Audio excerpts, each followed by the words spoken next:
stick. At nandun sila kumakain.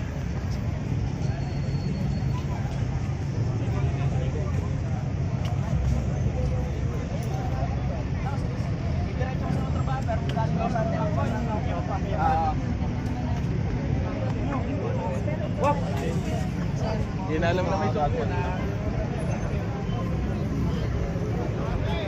Ang ganda ka naman kasi nito eh.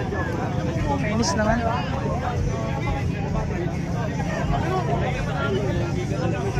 Okay, matapos na ako.